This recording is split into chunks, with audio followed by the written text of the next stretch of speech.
valable ou pas valable, si ça marche ou ça marche pas. Alors, ce que je propose de parler, c'est dans la Haggadah de Pessah, les Arba Banim, les 4 sortes de fils qu'il y a. Ça dépend ça. C'est un texte très, très intéressant et qui a beaucoup de choses étonnantes. Très souvent, entre la question et la réponse, il n'y a pas vraiment de rapport. Et on va commencer par... d'abord, la Torah nous dit, la Haggadah nous dit, que Neged Arba Banim Dibra Torah. Qu'est-ce que ça signifie, cette chose-là? Que Neged Arba Banim Dibra Torah. Comment comprendre cette expression? Comment la traduisez? Hein? Contre. Adapté. Oui. Quelle traduction vous préférez? Contre ou adapté?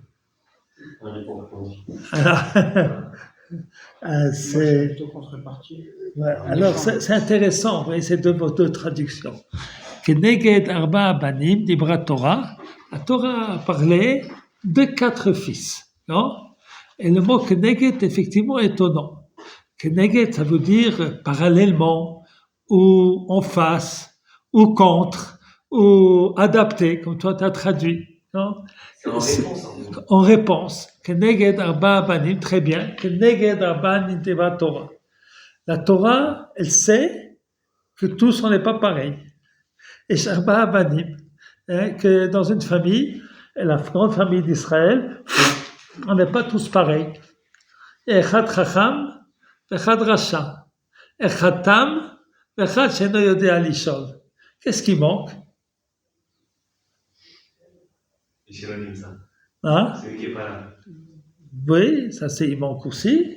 Et qu'est-ce qui manque encore? Chacham, Rasha. Tam, c'est un peu Benoni, Tam. Eno Yodea Lishol. Comment vous auriez appelé le fils Chacham? Chacham, ça veut dire quoi, Chacham? L'intelligent.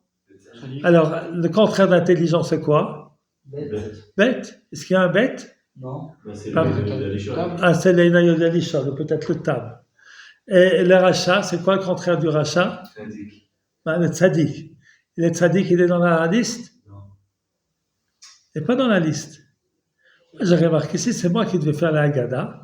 Et qu'on dirait, il y a des bonnes raisons que c'est pas moi. J'aurais dit, Echad Tzadik, Echad Rasha, Echad Tam, Echad Sheno Yodea Lishol.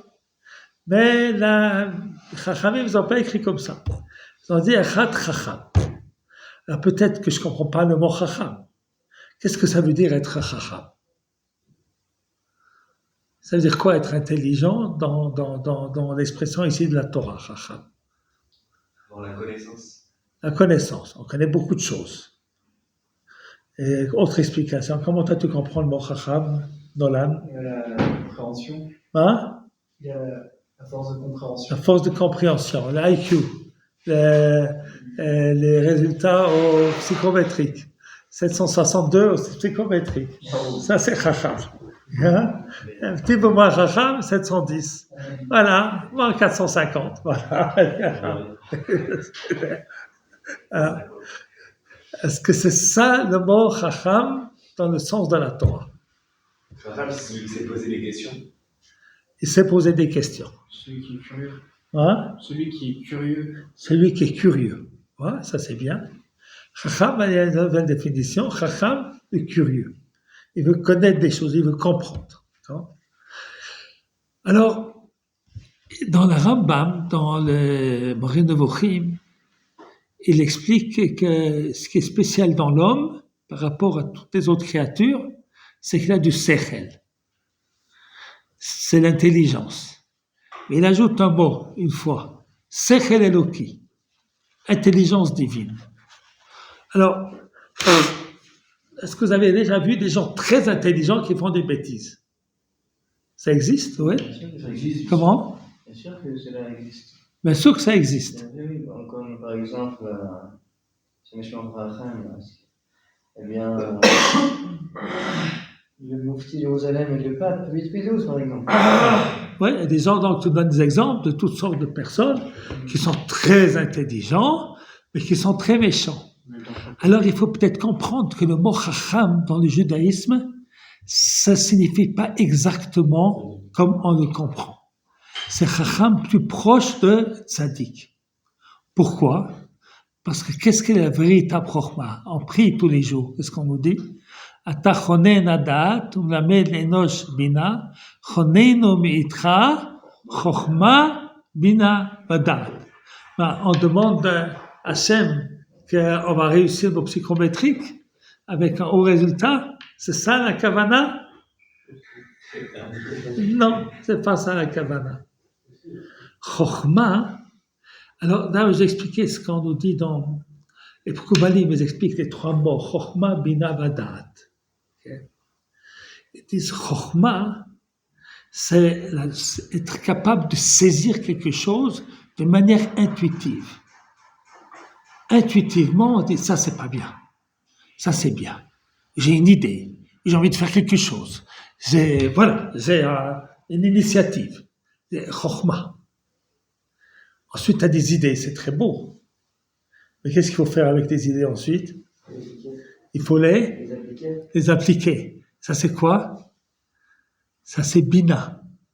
Bina, c'est rendre ce que tu peux penser, des idéaux, des choses magnifiques, les traduire dans le monde de la réalité.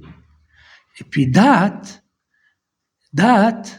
eh bien, c'est ajouter la présence divine, c'est-à-dire la kavana, les shem shamayim, dans ce que on va faire. Alors, lorsqu'on nous parle de chokhmah bina vadat, on demande à Hachem, ouais, donne-moi cette capacité de saisir et de pouvoir ainsi avancer et de pouvoir mettre en pratique. Et puis, dans tout ce que je fais, c'est Dat Elohim, qu'il y a quelque chose de divin dans ce que je vais faire. Maintenant, je vais vous dire que Chokhmah, ça ne parle pas de Chokhmah tout seul. Ça, c'est Chokhmah avec Bina Vedat. Le mot Chacham, c'est quelqu'un qui a la sagesse. Tu vois, comme toi, tu as expliqué qu'il y a des gens très intelligents, mais qui font de grandes bêtises. Eh bien, en réalité, ils ne sont pas intelligents. Et ça dépend le terme qu'on donne au mot intelligent. Mais le mot Chacham dans la Torah est mal traduit par le mot intelligent en français. Vous savez, on traduit, on n'a pas d'autre mot pour traduire. Chacham en français, on va traduire intelligent. Mais en français, voilà, sage. Très bien. Voilà. Il me dit, voilà, Chacham, c'est le sage. Ça, c'est déjà donc une traduction qui convient mieux avec l'idée de la Torah. C'est-à-dire, c'est une sagesse. La sagesse, c'est de pouvoir distinguer ce qui est bien et ce qui ne l'est pas, de pouvoir voir un petit peu, prévoir ce que telle action va entraîner. Voilà. Je t'écoute. Comment tu t'appelles? Elior. Hein? Elior. Elior. Okay. J'ai quelque chose. Si Chacham, c'est des sages, comment se fait-il aussi qu'il y ait eu beaucoup de Talmudei, pas qu'il y ait eu des Talmudei Chachamim, comme par exemple Yehoram ben Nevat, c'était un homme qui n'était pas du tout sage, si je puis dire. Oui. Oui. Alors en vérité, je ne crois pas qu'on appelle Yehoram, qu'on appelle Chacham. Je ne sais pas si dans le Tanakh on l'a appelé Chacham.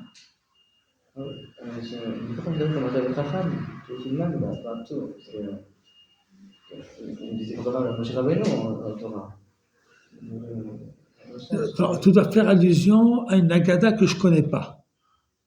Hein? Parce que moi, je ne connais pas tous les Midrashim, mais il y a beaucoup de choses que je ne connais pas. Et est-ce que je connais un petit peu comme ça? Alors, donc toi, tu parles d'une Agada que moi, je ne connais pas. Dans cette Agada dont tu parles, on nous dit que Yoram, fils de Yerovam, c'est de celui-là que tu parles? De Yehoram ben Nevat. Yerovam ben Nevat, le premier roi du royaume du Nord. Je ne sais pas, c'est lui qui a mis les idoles devant le sang. Oui, alors c'est Yoram ben Nevat. Oui. Yoram ben Nevat, il avait, avant qu'il était devenu roi d'Israël, était effectivement un type bien. C'est pour ça qu'il a été choisi. Mais une fois qu'il est venu au pouvoir, le Yetzer de pouvoir l'a aveuglé. Non? Ce qu'il a, il a Yerovam, ça je comprends. Et pas Yehoram, Yerovam ben Nevat. Yerovam ben Nevat, c'est le premier roi d'Israël. Hein? Et c'est lui qui a fait les schismes entre le royaume du Nord et le royaume du Sud. Que Dieu nous préserve qu'on n'arrive pas à notre époque à une catastrophe, la plus grande catastrophe qui puisse nous arriver, c'est de nouveau de nous diviser en deux peuples. Un peuple, c'est un peuple religieux du Sud et un peuple pas religieux du Nord. Voilà. D'accord. Il faut faire attention que ça ne nous arrive pas. Alors, il y aura Yerovam ben Nevat. Tu as raison, on nous dit dans la tradition qu'il était un chacham. Il n'a pas été choisi comme ça. Mais le pouvoir, ça corrompt. Et lorsqu'il a eu le pouvoir, il a eu peur de le perdre. Alors il a essayé de faire des trucs d'Avodazara au nord et au sud pour remplacer le temple de Jérusalem. Alors il n'était pas chacham. Il était très intelligent peut-être. Mais finalement, cette intelligence à lui l'a amené sa catastrophe. Oui. C'est aussi toute la Torah, donc on pourrait dire d'une certaine façon aussi qu'il est considéré comme un sage, il avait toute la sagesse de la Torah en lui aussi. Même le Midrash dit que s'il avait fait Teshuvah, il aurait été à côté de David Amelach. Ah, oui. Il aurait été derrière, mais il ne voulait pas, il voulait être le premier. Oui, en vérité, il était le premier. La Gemara dit, s'il fait allusion, et c'est plein de Gemarotes, ce garçon. Même celle que moi je ne connais pas, mais celle-ci, je la connais. Alors, la Gemara dit, pourquoi de Yerabam, de dire Yerabam Banovat, si tu fais Teshuvah, toi, le Ben Yishai, et on va se promener dans le Shiach. Alors, il a dit, qui est ton premier? Elle lui a dit, Ben Yishai. Ah, je ne suis pas intéressé. Je vais être le premier. Je vais être le premier. Et en vérité, dans la liste, il était le premier. Yerovam ben Yishai. Mais dès le moment qu'il a demandé qui sera le premier, il a perdu sa place. Voilà. Alors on va revenir à notre explication. C'est que Chacham, être sage, c'est la traduction de Nolan, la traduction juste du mot Chacham, pas intelligent. Chacham, sage. Alors, ça c'est le pendant de Racha. Et quelqu'un qui sait distinguer entre l'action bien et l'action mal. C'est pas celui qui va réussir les Sciences Po à la Sorbonne. C'est là, d'accord, ou être premier au Technion. C'est aussi bien. Je dis pas, je maîtrise pas celui qui est le premier au Technion. Il faut travailler. Ça suffit pas d'être intelligent.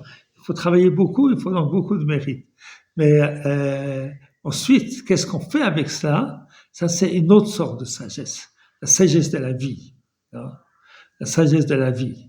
Alors, maintenant, on va voir la question du Chacham. Chacham, ma'u omer?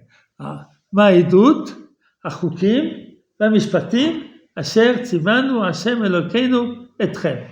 Ce qui veut dire, quelles sont les lois, les jugements, les commandements que HaKadosh Baruch Hu, que Hashem vous a ordonnés.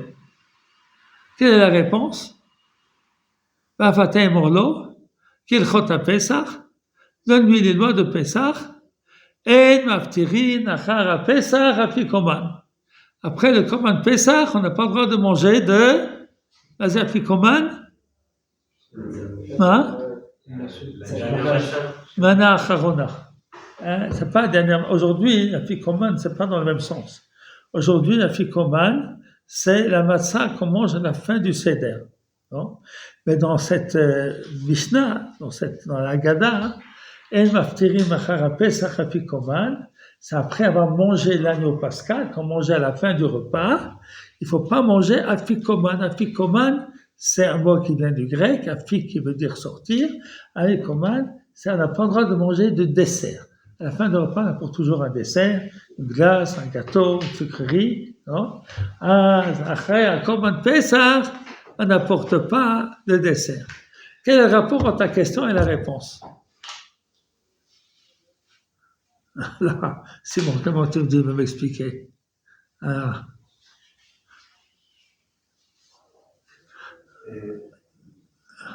C'est bizarre, d'accord? C'est-à-dire qu'on rajoute pas quelque chose sur c'est-à-dire qu'on rajoute pas quelque chose sur les Chukim et les Mishpatim qu'on a reçus. Ah, c'est une jolie idée. On lui dit, Ma edut achukim amishpatim shel Etren, ne rajoute rien. Comme ça, il nous explique Simon. Hein. Est-ce que vous avez une autre explication? C'est plutôt que là, il a posé une question, il a posé une vraie question, pas dans le sens les Alzal, ouais, c'est quoi ces trucs, mais plutôt une vraie question, un véritable intérêt. Qu'est-ce qu'il faut faire pour faire ça? Et du coup, on lui répond la véritable réponse. Là, on lui répond la halakha. Mais quelle halakha? Il y a plein d'halakhot. Pourquoi on lui répond juste cette halakha? Pourquoi on ne lui dit pas il faut manger un kezaït de matzah, et en tout il faut manger 4 kezaitim, parce qu'il y a 2 brachot au début, alors c'est 2 kezaït, et puis un pour le korer, et puis un kezaït pour la fikoman, Zecher Koman fait ça. Voilà. Ou bien qu'on lui dise l'halakha du Maror. Est-ce que Maror à notre époque c'est Minatora ou Midrabanan? Est-ce qu'on lui explique les lois de Dikat Hametz, les lois de la cachérisation? Achukim, Amishpatim, Edut, Asher Tziva, Hashem Elokeinu Etren. On lui répond une halakha.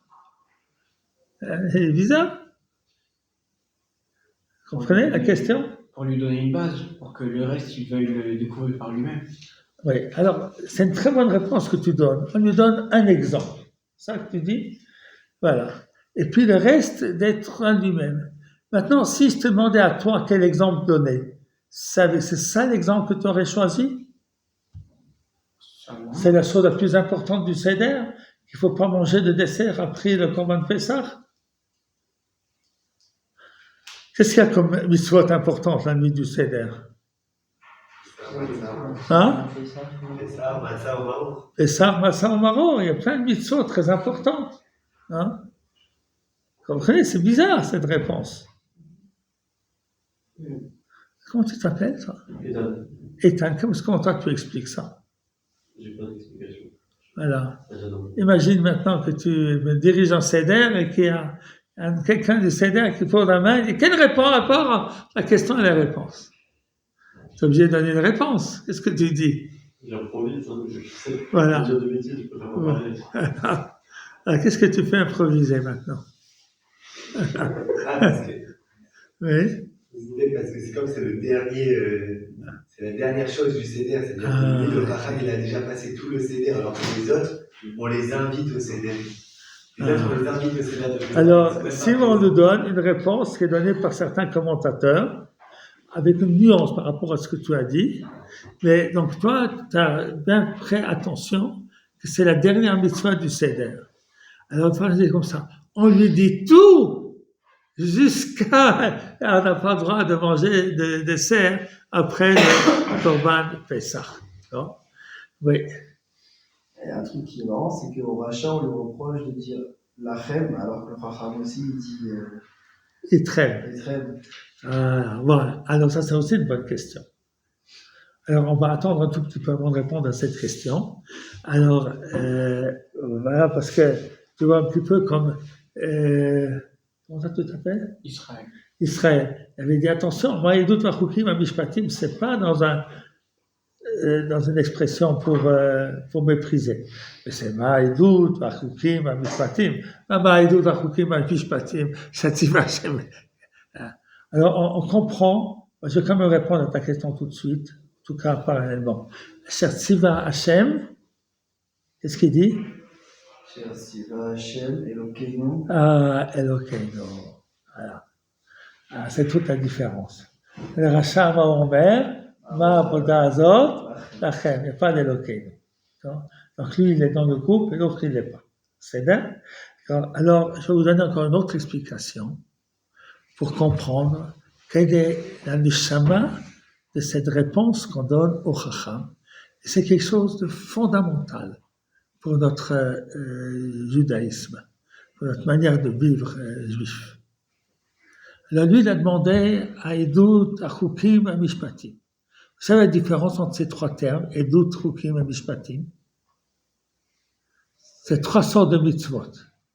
Alors la plus connue, c'est Mishpatim. Qu'est-ce que c'est Mishpatim comme loi? Des lois tout à fait universelles que chacun peut comprendre. Voilà, les lois morales de base de toute société. Ça, c'est Mishpatim. Mais c'est Edut. Ça vient du mot? Ce témoignage de la brite mélange de Arsenal. Témoignage d'événements. D'abord, le mot Haïdout, c'est vrai que c'est témoignage. Donc, c'est des mitzvot qui viennent nous rappeler des événements, comme Pessah, Shavuot, Sukkot, Shabbat. Shabbat nous rappelle la création du monde, la création du monde. Pessah qui nous a sortis d'Égypte. Sukkot nous a protégés dans le désert. Et Shavuot qui nous a donné la Torah. Ce sont des mitzvot qui rappellent des événements. Et Chukim, qu'est-ce que c'est? Mitzvot où on ne sait pas pourquoi. Les Chukot qu'on ne sait pas pourquoi. Très bien, Nolan. Parfait. Les Chukot qu'on ne sait pas pourquoi. Alors, le Chacham, un bon juif, je veux comprendre les Edout, les Chukim et Mishpatim. Je veux comprendre l'ensemble de cet ensemble de juridictions que nous avons, qui comporte 3 parties. J'aimerais que vous m'expliquiez pourquoi ces 3 parties, quelle est leur signification de chacune de ces parties. Et puis, on lui dit, attention, mon petit. C'est pas dans un Beth Midrash faire un choukhtali mardi après-midi. C'est pas ça le Seder de Pessah. Le Seder de Pessah, c'est ce que vous allez faire, préparer des matzot. C'est-à-dire que c'est une chavaya. Le soir du Pessah, c'est pas faire un pilpoul d'Alacha. C'est très bien de faire des pilpoul d'Alacha. J'en fais beaucoup, je suis pour, non? Mais pas la nuit de Pessah. La nuit de Seder, on doit vivre les événements. Alors on va comprendre pourquoi est-ce qu'il ne faut pas manger de dessert après le Korban Pessah. Vous savez la raison de cette halakha? Le dernier goût qu'on a. Voilà, très bien Simon. C'est pour qu'on garde le goût du Korban Pessah. Le goût, c'est quelque chose que l'on vit avec ses tripes. C'est pas que, vous savez, tout n'est pas dans la tête. C'est la tête et c'est le cœur. Il y a besoin des deux. Non? On a besoin de comprendre, mais on a aussi besoin d'expérimenter. Alors on dit au Chacham, tu veux savoir et d'autres, Mishpatim. Ce soir-là, c'est autre chose. Il faut que tu participes pleinement à l'histoire du peuple juif. Alors, que tu t'imagines que tu étais en Égypte et qu'on est sorti. C'est pas compliqué. Vous imaginez, il n'y a pas si longtemps vous étiez en France, et puis aujourd'hui vous êtes en Israël. On n'était pas chez nous, et aujourd'hui vous êtes chez nous. Alors, il y a quelque chose de merveilleux dans le sentiment que l'on a d'être chez soi. C'est ça que tu habitais, Simon, toi? À Nice. Hein? Nice. À Nice. Tu te sentais chez toi là-bas? Quand on était là-bas, oui, et une fois que je suis arrivé ici, j'ai compris. Ça fait jolie réponse. Il croyait que c'était sa maison. Aujourd'hui, il sait que sa maison, c'est là-bas. Moi, ce que j'ai vécu en Khoussaret, je sentais que j'étais en Khoussaret. Je ne me sentais pas à la maison. Et d'arriver en Israël, on sent qu'on est à la maison. Toi, tu sens ça, toi? Ouais. Comment? On sent vraiment ici. On le sent vraiment ici. Je pense surtout la première fois qu'on retourne à Khoussaret, c'est après être venu en Israël. Oui, parce qu'on est... Les Benazmanim de Sukkot. Oui, Là, on ressent. Voilà. C'est pesant. Alors, voilà. Alors, on nous dit, voilà, tu ressens, c'est quelque chose d'extraordinaire. Ce peuple qui est exilé pendant 2000 ans, qui revient en Israël, c'est quelque chose qui n'est pas quelque chose du domaine de l'intellect, c'est quelque chose du domaine du cœur. Alors, on dit au Chacham, tu as demandé, Ma'aïdou, Tachukim, Mishpatim, Achenu Etrem. Et bien maintenant, Pessah, il faut que tu vives l'histoire du peuple juif. Il faut que tu la vives. Et il faut que tu y participes. De toute façon, tu restes à la yeshiva toute ta vie. Il faut que tu participes au pays. Il faut que tu défendes le pays. Il faut que tu participes à son économie. Il faut que tu participes à cette chose extraordinaire qu'est d'être sorti de l'esclavage vers la liberté. Et lorsqu'on est dans la liberté, on a des responsabilités. Et c'est ça qu'on dit au Chacham. Alors on dit ça gentiment, tu vois, on ne fait pas, mais caché, il y a un enseignement qu'on lui dit. Et maintenant on va passer au rachat. J'ai peut-être une autre explication. Oui. Là, quand au début il dit Haïdout, c'est au final c'est tout ce qu'on a à dire à Pessah. On a de nombreuses phrases à dire, il nous a sorti l'Égypte, Oui. tout ça. Ensuite, les chokim, c'est toutes les mitzvot qu'on a dessus. Ensuite, il y a aussi toutes les mishpatim. Donc là, tout ça, c'est pour dire toutes ces choses-là qu'on doit faire pendant Pessah. Que ce soit ouvrir la porte à certains moments, les mitzvot. Et donc lui, il demande, au final, pourquoi vous devez faire tout ça? Et là, on lui répond, on ne doit pas faire passer, on ne doit pas mettre un dessert après, on va dire, le korban. On ne doit pas penser qu'il y a quelque chose après tout ça. Là, on est encore dans ce moment-là. Lui nous a sortis d'Égypte, c'est encore d'actualité. On est encore dans cette sortie. Ah, il a fait. Israël nous explique, et la réponse qu'on veut dire au Chacham, il faut rester là-dedans. On mange pas de dessert. C'est-à-dire, voilà, on a étudié, et maintenant on va à la plage. Voilà. C'est bien, on a fait une belle soirée, et puis ensuite, on revient à nos mauvaises habitudes. Non. On doit garder ça. Il a fait Morod. Alors on passe maintenant au Racha, Maouamer. Plutôt, on est encore dedans, c'est-à-dire Dieu nous a sortis d'Égypte, mais au jour le jour. On est encore sortis d'Égypte. On est encore sorti d'Égypte. C'est pas fini. Donc pas de dessert encore. Voilà, c'est pas fini. Voilà, c'est une nuance encore. Plein d'idées, Israël. Ça fait. Racha, Maouamer, Ma Avoda Hazot Lachem. Alors, qu'est-ce qu'il y a de mal dans ce qu'il a dit? Qu'est-ce qu'on vous a ordonné à vous? Il s'est exclu. Il s'est exclu parce qu'il a dit Lachem. Est-ce qu'il a dit à vous ou pas à moi? Il a dit ça? Lachem de Lolo. Il l'a dit, lui? Non. C'est comme ça qu'on interprète. Est-ce qu'il y a encore quelque chose qui n'est pas sympa dans ce qu'il a dit? Ma Avoda Hazot Lachem.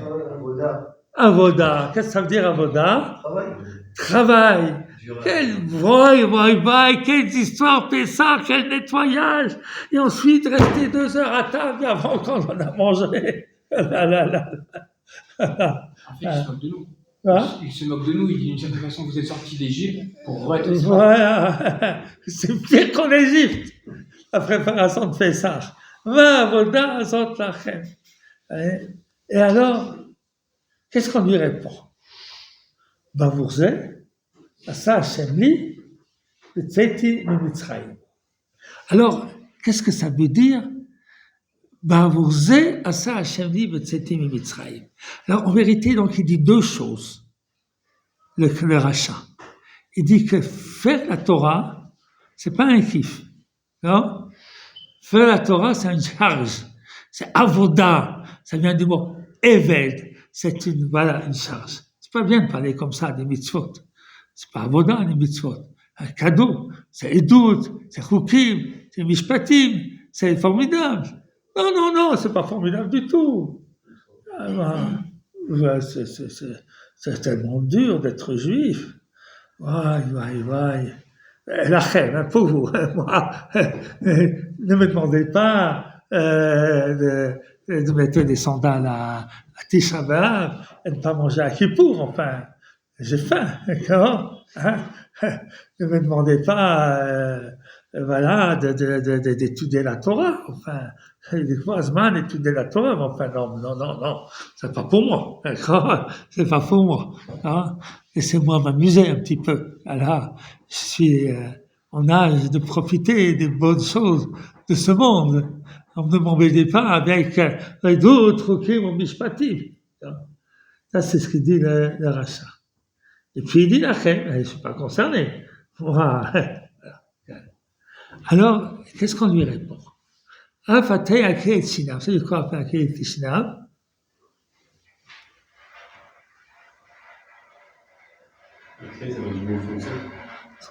Foncer ses dents. Ça veut dire quoi, foncer ses dents? Ça veut dire lui donner une réponse qui est du tac au tac. Et qu'est-ce qu'on a dit du tac au tac? Alors, on ne lui dit rien de méchant, en vérité. On ne lui dit pas, va-t'en d'ici, chétif insecte. Hein? On ne lui dit pas ça. Hein? Alors? On ne lui dit pas ça. Qu'est-ce qu'on lui dit? Hein? Qu'est-ce qu'on nous dit? C'est qui nous a fait sortir. Bavourzeh asa Hashem li b'tzeti mitzrayim. Bavourzeh asa Hashem li Yetzetim Mitzrayim. Il y a une petite allusion li, lui il a dit lachem, lui on lui répond li. En vérité, il a dit autre chose. Il a dit que c'était avoda. Et qu'est-ce qu'on répond au rachat au fait qu'il a dit que c'était avoda? Qu'est-ce que ça veut dire? C'est quoi zé? C'est le Seder de Pessah. Ah, le Seder de Pessah. C'est pour le Seder de Pessah qu'Hachem a sorti d'Égypte. Non, c'est pour ce qu'on a dit. Voilà, mais en vérité, c'est le contraire, d'accord? C'est parce qu'il y a une sortie d'Égypte, je fais le Seder. Mais c'est pas ça qui est marqué dans le Passouk. Hachem dit, Hachem a sorti d'Égypte pour le Seder. Ah, maintenant. Il doit réfléchir à la rachat. Quoi? Il vous a sorti d'Égypte pour le Seder? C'est ça le but de la sortie d'Égypte? Moi, je croyais que le but de sortie d'Égypte, c'est qu'on n'est plus esclaves. Et vous dites, non. On est sorti d'Égypte pour servir Hachem. Ça, c'est notre kiff à nous. Voilà. Donc, il vient, le Baal Haggadah, avec le Passouk, il renferme des choses. Nous, on croit qu'on fait le Seder parce que Dieu nous a sortis d'Égypte. La vérité est que Dieu nous a sortis d'Égypte, il faut qu'on fasse le Seder. On fasse le Seder, ça veut dire qu'on fasse les mitzvot. Toi, tu dis que les mitzvot, c'est une avoda. Et moi, je te dis, c'est un kiff. Va vous dire ça, Hachem m'a sorti d'Égypte parce que je suis intéressé à le servir. Alors, lui, il comprend le rachat, l'Ive Lolo. Eh ben, il doit y Hacham, il y a Nigal. Puisqu'il a sorti le peuple juif d'Égypte pour servir Hachem. Mais celui qui ne veut pas servir Hachem, il serait resté esclave en Égypte. Donc, il faut que tu comprennes que le peuple d'Israël a un but dans sa vie. Il n'a pas été libéré sans raison, sans but. Il n'a pas été libéré juste pour ne pas être esclave. Comment est-ce que Moshe Rabbeinu, est-ce qu'il allait chez Paro, qu'est-ce qu'il disait? Shalach et Ami le Yavdouni. Alors, en général, lorsqu'on faisait des manifestations, en ce moment vous étiez nés, c'est des manifestations pour les sorties juifs de Russie. Alors on chantait Shalach et Ami, on oubliait la fin, le Yavdouni. C'est tout le problème d'Israël aujourd'hui. C'est que Dieu a fait la première partie, Shalach et Ami. Il y a des hommes qui ont participé à cette première partie. Puis maintenant, il faut arriver à la deuxième partie, le Yavdouni. De passer de Shalach et Ami à Yavdouni, c'est pas facile. Mais on est sorti d'Égypte et on arrive en Israël aussi. Pourquoi? Pour qu'on fasse le Seder, pour qu'on fasse les mitzvot, pour qu'on vive conformément à ce que le Jbok veut nous donner, veut que nous fassions. Vous comprenez? Donc, maintenant, c'est intéressant que le Baal Haggadah, sur quoi il critique le rachat? Sur le mot avoda ou sur le mot li? Maintenant, c'est li. Maintenant, c'est li. C'est li.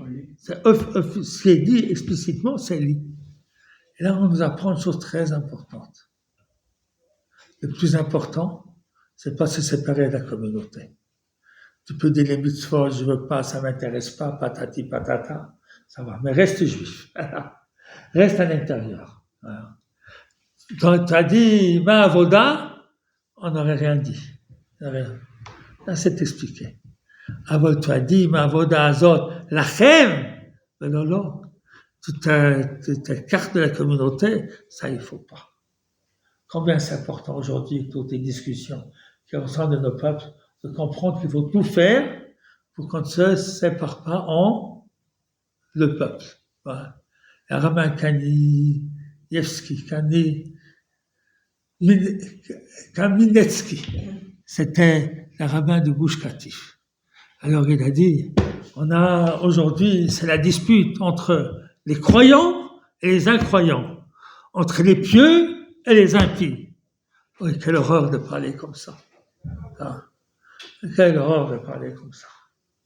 On est un peuple. Il n'y a pas des purs et des impies, des bons et des mauvais. Le monde n'est pas comme ça. C'est pas noir et blanc. Et puis, on veut pas se séparer. On doit voir le bien de chaque côté. Parce que, voilà, autrement, c'est la fin des haricots. Alors, c'est la fin. Si on se divise, c'est fini.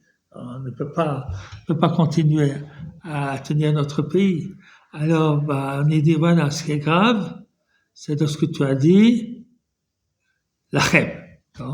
Donc, on apprend d'ici quelque chose de très, très important, combien il faut être participant à la vie de notre pays et de notre État, et ne pas se mettre de côté. Otsi et atzmo min haklal. Ça, c'est le grave. Se sortir de la communauté. Et nous, on ne doit pas sortir de la communauté aussi. Il y a des gens qui ne sont pas exactement comme nous. Il ne faut pas les sortir de la communauté.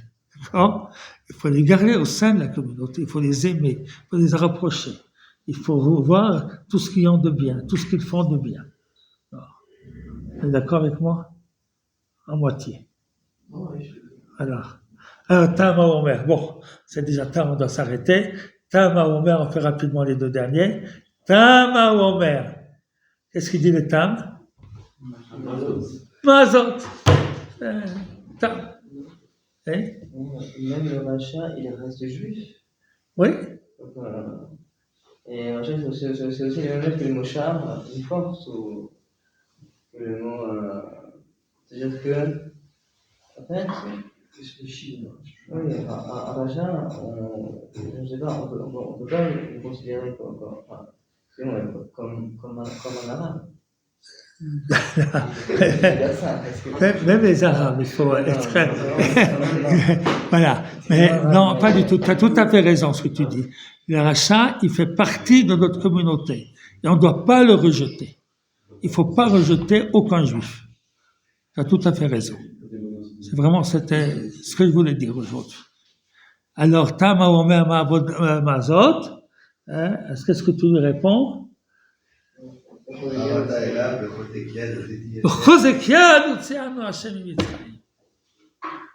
Ça veut dire quoi ça, être malade, ouais, fatigué, pas de force. Il faut donner de la force, il faut être courageux dans la vie. Celui qui n'est pas courageux, celui qui ne lutte pas dans ce monde, qu'est-ce qui va lui arriver? Il va disparaître. Alors on le secourt. Alors, on a encore une minute pour le Misheno Yodé Alishon. Alors qu'est-ce qu'on nous apprend ici? Celui qui ne pose pas de questions, il faut aller le chercher. At vetarlo. Et puis c'est marqué at, ça vous devez savoir, féminin. Le rôle important de la femme dans l'éducation des enfants. Alors on vient nous dire il y a 4 enfants. Il y a le sage, on lui dit tout n'est pas dans l'intellect. Il faut vivre dans le judaïsme. Il faut le sentir. Il faut participer à la vie du peuple. Le rachat, elle vient lui dire attention, notre la voda pour nous c'est un kiff. Mais surtout, ne t'éloigne pas de la communauté. Le Tam, on lui dit réveille-toi. Va dans ton coussin le matin. Réveille-toi, lève-toi, avance, agis. C'est là, c'est ça être homme. Et celui qui ne pose pas de questions, on va le chercher. On va le chercher, il faut chercher. Il faut chercher nos frères. Voilà. Vous êtes formidables. Voilà. Alors, on a fait notre chiour cette fois-ci. Voilà.